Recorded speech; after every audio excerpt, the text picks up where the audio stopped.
লিটন দাস আছে favourite player, এর জন্য আমার লিটন কুমার দাস কি জি জি পছন্দের হ্যাঁ ক্রিকেটার হ্যাঁ কিনা? হ্যাঁ হ্যাঁ কেন? তার খেলাধুলা, তার মানে পারফরমেন্স, এর জন্যই তো পছন্দ হবে একটা ক্রিকেটারকে, তাই না? এটা তো স্পষ্ট দ্বিচারিতা, এখানে যে অনিয়ম বা এখানে যে বাংলাদেশকে এক প্রকার মানে ঠকানো হয়েছে এটাই স্পষ্ট বোঝা যাচ্ছে। বিকজ বাংলাদেশ একটা কোয়ালিফাই টিম, তারা কোয়ালিফাই করছে T20, তারপরও তারা খেলতে পারেনি, তাদের যৌক্তিক দাবিটাও মানা হয়নি।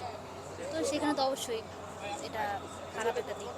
আমরা তো জানি বাংলাদেশ, আমাদের ক্রিকেটকে কত ভালোবাসি আমরা বাংলাদেশের ফ্যানরা, তো সেইখানে একটা কোয়ালিফাইড টিম একটা দ্বিচারিতার জন্য আইসিসি খেলতে পারে না, তো এর থেকে তো কষ্টের বিষয় আর কোনো কিছু হইতে পারে না, স্পেশালি বাংলাদেশের জনগণের জন্য, তাই না?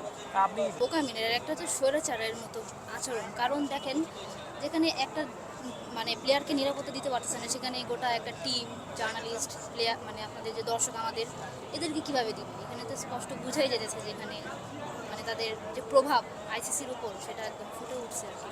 অবশ্যই যে আমাদের যে আমরা আজকের যে টুর্নামেন্টে এখানে যে বলা হয়েছে চির উন্নত মহসির, আমাদের যে শীতটা যে চির উন্নত, সেটাই আর কি আমরা মানে প্রমাণ করলাম। বা আমাদের এখানে কোনো আক্ষেপ নেই, অবশ্যই আমাদের সম্মানটা আগে, আমাদের মর্যাদাটা আগে। এই যে খুবই ভালো লাগার একটা বিষয়, দেখেন এখানে কতগুলো ক্রিকেট বোর্ড আছে, এখানে একমাত্র পাকিস্তানি স্পষ্ট একদম সামনে এসে কিন্তু তারা বাংলাদেশের পক্ষে দাঁড়িয়েছে। শুধু পক্ষেই দাঁড়ায়নি, তারা প্রতিবাদ হিসেবে অনেক রকম অনেক সিদ্ধান্ত বা ডিসিশন নিছে, যেটা বাংলাদেশের জনগণ বাংলাদেশের পক্ষে ছিল। তো অবশ্যই এটা ভালো লাগার বিষয়। এখানে ক্ষতিগ্রস্ত শুধু বাংলাদেশ নয়, এটা কিন্তু একটা গোটা ক্রিকেটই ক্ষতিগ্রস্ত হয়েছে। দেখেন আপনারা যদি আমি যতটুকু দেখলাম অনলাইনে যে আজকে স্কটল্যান্ড আর ইতালির খেলা, এখানে দর্শকরাই প্রমাণ করতেছে যে এটা সমস্ত ফাঁকা গ্যালারি। তো এটাই প্রমাণ করছে যে ক্রিকেটের এটা আপনার এই ক্রিকেটের জন্য খারাপ, এটা শুধুমাত্র বাংলাদেশ না, গোটা ক্রিকেটের জন্যই কিন্তু এটা ভয়াবহ। আমি ন্যাশনালে দেখতে চাই দেশের মানে নিজের দেশকে আপনার সামনে এগিয়ে নিয়ে যাওয়ার জন্য আমরা অবশ্যই চাই।